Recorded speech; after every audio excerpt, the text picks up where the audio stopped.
प्रकाश आंबेडकरांकडनं ही जी मागणी आहे 27 जागांची मागणी, पण त्याच्या आधीपासूनच मगाशी मी माइंड गेम हा शब्द वापरला.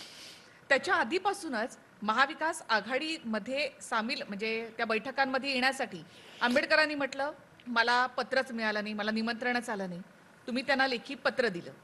पत्र दिल्यावर आंबेडकर असं म्हणाले की त्याच्यावर हायकमांडची सही नाही. त्यानंतर राहुल गांधींनी सही केली आणि ते पत्र आंबेडकरांना मिळालं. त्यानंतर आंबेडकर असं म्हणाले की आम्हाला एकत्र बसवलं नाही, तुम्ही जेवणाचे फोटो बाहेर काढले आणि ते दाखवले. हे काय चाललंय नेमकं? काही असं नाही. मुळात आपण जे म्हणताय की राहुल गांधींच्या सहीचं पत्र आम्ही कोणाला दिलंय ते पूर्णपणे चुकीचं. असं कोणतंही राहुल गांधींचं पत्र, सहीचं पत्र आम्ही दिलं नाही. 3 पक्षाचे नेते बसतात, त्यांचे इतर सहकारी बसतात.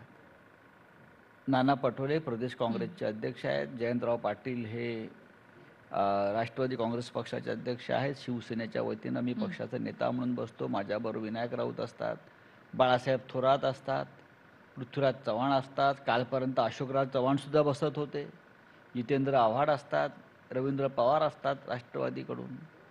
आम्हाला प्रत्येकाला आमच्या पक्षानं अधिकार दिलेला आहे चर्चा करण्याचे आणि निर्णय घेण्याचे. त्याच्यामुळे प्रत्येक वेळेला मला माननीय उद्धवजींना विचारावं लागत नाही मी आता काय करायला हवं आहे, किंवा जयंतराव शरद पवार साहेबांना विचारत नाहीत. हे लक्षात घेतलं पाहिजे. त्याच्यामुळे राहुल गांधींच्या सहीचं पत्र जर कोणी म्हणत असेल आपल्याकडे बातमी ती चुकीची आहे. नक्कीच काँग्रेसचे जे इकडले हायकमांड आहे, ज्याला आपण इन्चार्ज म्हणतो स्टेटचे, रमेश चेन्थियाला, त्यांचं आणि माननीय प्रकाश आंबेडकरांचं या संदर्भात चर्चा झालेली आहे. आंबेडकरांना हव्यात 27 जागा. त्यानंतर त्यांचं असं म्हणणं होतं की जरांगेंना महाविकास आघाडीकडून उमेदवारी द्यावी, बघा ते वैद्यना पुण्यामधून द्यावी. त्यांचं म्हणणं असेल. अटी शर्ती एवढ्या पाहिल्या. मला असं वाटत नाही अटी शर्ती आहेत. मुळात त्यांनी 27 जागा मागितलेल्या नाहीत. मी वारंवार आपल्याला सांगतो, 27 जागांपैकी 27 जागांवर त्यांच्या पक्षानं आघाडीनं तयारी केली. त्यांचं केडर आहे, तिकडे त्यांच्या पक्षानं काम केलेलं आहे. आता त्याच्यावर चर्चा व्हावी आणि त्यातला कोणत्या जागा महाविकास आघाडी म्हणून आपण वंचितला देऊ शकतो, एवढीच त्यांची भूमिका आहे आणि ती रास्त भूमिका आहे. पुणकर असं म्हणाले होते की आम्ही प्रस्ताव दिला किंवा आम्ही मागणी केलेली आहे. तुम्ही असं म्हणालात की असा कोणताही कागद आलेला नाहीये. मी म्हणालो ना 27 जागा त्यांनी यादी दिली आम्हाला आणि ते आम्ही सांगतो ना की त्याच्यात त्यांनी स्पष्ट म्हटलेलं आहे या जागा त्यांनी त्या पत्रात मागितलेल्या नाहीत. आमची 27 जागांवरती आम्ही आधीच तयारी केलेली आहे. आता दुसरं एक आहे की 5-6 तारखेला बैठक होणार आणि त्यामध्ये जागा वाटपाचं ठरणार आहे.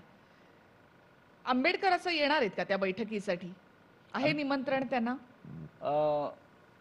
स्वतः प्रकाश आंबेडकरांची इच्छा आहे की शेवटची जी बैठक आहे अंतिम, ती माननीय उद्धव ठाकरे, शरद पवार साहेब बरं का यांच्याबरोबर व्हावी आणि प्रकाश आंबेडकर 3 पक्षाचे 3 प्रमुख आणि आम्ही सगळे, ही त्यांची इच्छा आहे. त्यानुसार आम्ही 5 किंवा 6 तारखेला ही बैठक घेऊ असं त्यांना आम्ही कळवलं. मी सकाळीच त्यांच्याशी बोललो या विषयावर. आंबेडकरांना खरंच महाविकास आघाडीमध्ये यायचंय का? म्हणजे ज्या काही अटी शर्ती किंवा ज्या काही मागण्या केल्या जातात किंवा आंबेडकरांची स्वतःची जर वक्तव्य पाहिली तर तुम्हाला असं वाटतं की त्यांना खरंच यायचंय महाविकास आघाडीत? कारण मीडिया म्हणून आम्हाला वाटत नाही की आंबेडकरांना तुमच्यासोबत यायचंय. असं आहे की त्यांना नक्कीच यायचं आहे. त्यांना मायावती यांच्याप्रमाणे काही वेगळा मार्ग स्वीकारायचा आहे असं मला वाटत नाही. कारण शेवटी हा समाज जो आहे आंबेडकरी समाज, हा ज्या प्रकारे या देशामध्ये सध्याच्या सरकारकडून कायदा, संविधान, डॉक्टर आंबेडकरांचा विचार, लोकशाही या संदर्भात ज्या भूमिका घेतलेल्या आहेत मोडतोडीच्या, संपूर्ण या देशातला आंबेडकरी समाज, दलित समाज, वंचित समाज हा अस्वस्थ आहे आणि आपापल्या समाजाच्या नेत्यांवर त्यांचा प्रचंड दबाव आहे की काही झालं तरी या पद्धतीची हुकुमशाही जी डॉक्टर बाबासाहेब आंबेडकरांना अजिबात मान्य नव्हती, ती हुकुमशाही आता आपल्याला सहन करायची नाही. त्याच्यामुळे या देशातला अल्पसंख्याक समाज असेल, या देशातला दलित वंचित समाज असेल, बरं का, हे सगळे आज महाविकास आघाडीबरोबर एकजुटीनं उभे आहेत. आणि मला असं वाटत नाही की या परिस्थितीमध्ये अप्रत्यक्षपणे कोणी भाजपची सुपारी घेऊन भाजपला मदत करेल, मला वाटत नाही. प्रकाश आंबेडकर हे त्या प्रकारचे नेते नाहीत.